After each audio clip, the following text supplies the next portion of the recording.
Vrei o bănănuță? Ia. Ia. Așa. Și lăsăm aici să mănânce. Miam, miam, miam, miam, miam. Bun. Urmează următoarea maimuțică care ne dă pupic. Mua. Mua. Dar ia să vedem fără mânuță cum ne iese nouă. Ia uite-te la mine. Așa, foarte bine.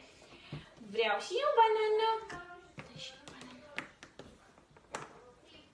Și cum îi spui?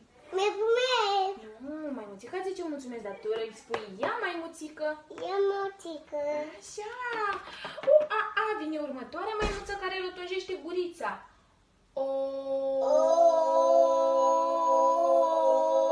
Corect. Bravo, Edi. Și-a luat singură bănănuță. Pa, Edi. Pa, mămuță. Bravo. Următoarea maimuțică deschide gurița mare, mare.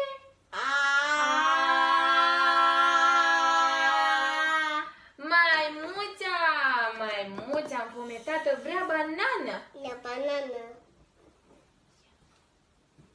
Ia mămuță. Bravo! Următoarea maimuțică vine la noi și ne scoate limba.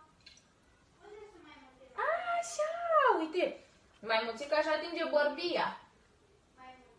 Așa, jos de tot. Bravo! Super! Vreau și eu banană. Ia mămuță. Ia, maimuță. Ia mămuță. Bravo! Următoarea maimuțică vrea să ne